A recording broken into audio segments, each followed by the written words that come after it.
1490 WLCX, real news and great conversation for La Crosse. Here's your Daily News Roundup.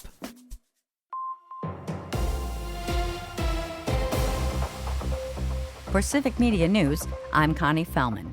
The Manitowoc County coroner says an elderly man had been dead for more than 6 months when he was found in a home in Two Creeks near his sister, who died just days before being found. Authorities say 82-year-old Kenneth Krall and his sister Sandra Krall were found in their home last February after deputies were called for a welfare check. The coroner believes the sister died from heart disease days before she was found. Her brother's manner of death was declared undetermined due to extensive decomposition of his body, but no foul play is suspected. Authorities found utilities to the home had been shut off in December. Neighbors' reports of a prolonged outage and no contact with the Kralls led to the discovery.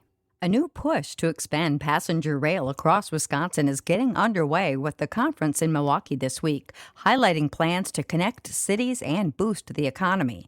The High Speed Rail Alliance and Newland Enterprises are hosting the event Thursday at the Oriental Theater. Leaders from Milwaukee, Racine, and across the state are set to speak about building stronger intercity rail service. A key focus is the MARC Passenger Rail Commission's plan to link Milwaukee, Racine, and Kenosha along the lakeshore. The project is still in the study phase.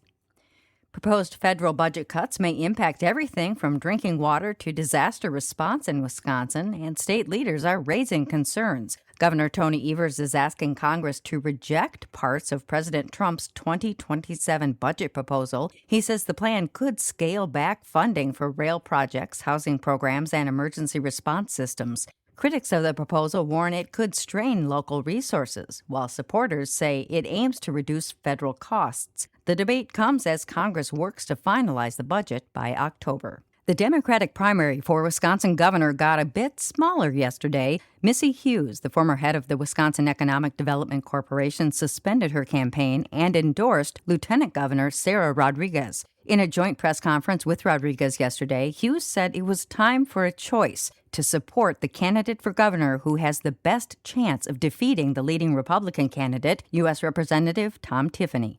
It's time to make a choice.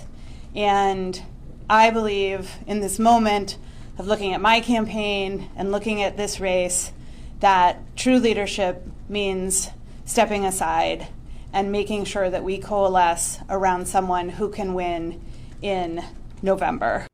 Hughes said Rodriguez has the right experience and can build the broad coalition Democrats need to win. In addition to Rodriguez, 5 Democratic candidates remain in the race for governor. When asked during the press conference whether any of them should follow her lead and drop out of the race, Hughes said 100%. The winner of the Democratic primary will likely face Tiffany, who's spent millions on television ads in recent months. The primary is set for August 11th. Dozens are speaking out against dog testing at the University of Madison, Wisconsin. Protesters gathered at Library Mall over the weekend, many holding signs saying, "Save the dogs" and "Free the animals." One demonstrator told 27 News the protest was meant to keep the momentum rolling after Ridgeland Farms sold off all their beagles to animal groups. She mentioned that result came in part from protests, increasing pressure on Ridgeland Farms, and they hope the same can be done at UW-Madison. And that's your state news update. I'm Connie Fellman for Civic Media News. Giannis to Miami. Hi, I'm Mike Clemens with Sports NBA. The Bucks trading Giannis Antetokounmpo and Bobby Portis to the Miami Heat. ESPN Shams Charania. This was a 13-month trade saga for Giannis Antetokounmpo and the Milwaukee Bucks. Just to put it plainly, Giannis felt like his time was up with the Bucks a calendar year ago. The Bucks at every turn did everything they could to try to keep him. They fought this right until the end. In return, the Bucks get 4 players from the Heat, including Milwaukee native Tyler Hero and Miami's first-round pick tonight in the draft, 13th overall. More on the trade online at civicmedia.us. Baseball, the Brewers in Cincinnati tonight to take on the Reds. The Crew winning last night 2-1 in 10 innings. Brandon Woodruff pitched a perfect game into the 6th after missing the past 2 months with an injury. Yeah, I just was really happy for him and really happy for our team. That's Pat Murphy with Sports on Mike Clemens. It is going to be mostly sunny today with a high right around 78 this afternoon. Tonight, mostly cloudy with scattered showers and thunderstorms. Late tonight, our low dropping to around 59. Tomorrow,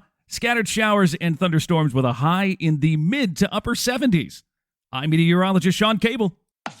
That's your La Crosse News Roundup from WLCX. Find more news anytime at lacrosseeagle.com.